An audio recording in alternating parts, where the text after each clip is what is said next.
ঈদ উল ফিতরকে সামনে রেখে পর্যটকদের বরণে প্রস্তুত পুরো সমুদ্র শহর। সকাল থেকে রাত হোটেল মোটেল গেস্ট হাউস ও রিসোর্টগুলোতে চলছে শেষ মুহূর্তের প্রস্তুতি। পরিষ্কার পরিচ্ছন্নতা, সেবা মান উন্নয়ন সহ নানা কাজে ব্যস্ত সময় পার করছেন সংশ্লিষ্টরা। ইতিমধ্যে শহরের বেশিরভাগ আবাসিক হোটেল ও মোটেলে শুরু হয়েছে অগ্রিম বুকিংয়ের হিড়িক। অনেক হোটেলেই ঈদের আগের কয়েকদিনের জন্য কক্ষ প্রায় পূর্ণ। পর্যটন ব্যবসায়ীরা বলছেন এবারের বুকিং পরিস্থিতি আশাব্যঞ্জক, যা রমজানের ক্ষতি অনেকটাই পুষিয়ে দিতে পারবে। হোটেল মালিকদের ভাষ্য, রমজান জুড়ে পর্যটক সংখ্যা কম থাকায় ব্যবসায় বড় ধরনের ধাক্কা লেগেছিল।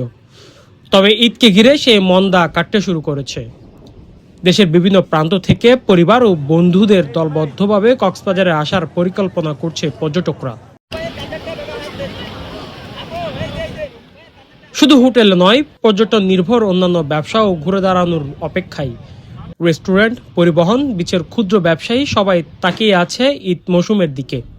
কক্সবাজার রেস্তোরাঁ মালিক সমিতির সিনিয়র সহ সভাপতি কামরুল ইসলাম জানান, পর্যটকদের বরণ করে নিতে সব ধরনের প্রস্তুতি নিয়েছে তারা।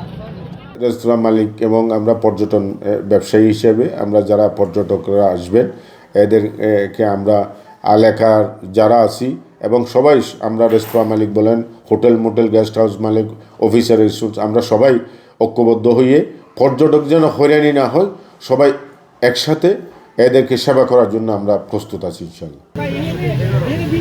এদিকে পর্যটকদের নিরাপত্তা নিশ্চিত করতে প্রশাসনের পক্ষ থেকেও নেওয়া হয়েছে বাড়তি উদ্যোগ। সৈকত এলাকায় নজরদারি বাড়ানো, আইনশৃঙ্খলা বাহিনীর টহল যোদ্ধা সহ বিভিন্ন ব্যবস্থা গ্রহণ করা হয়েছে। পর্যটন সংশ্লিষ্টরা আশা করছেন অনুকূল আবহাওয়া ও দীর্ঘ ছুটির কারণে এবারের ঈদে পর্যটকদের ঢল নামবে কক্সবাজারে। এতে করে আবারও প্রাণ ফিরে পাবে স্থবির হয়ে পড়া এই পর্যটন শিল্প। সব মিলিয়ে রমজানের নীরবতা পেছনে ফেলে নতুন উদ্যমে পর্যটক বরণে প্রস্তুত কক্সবাজার।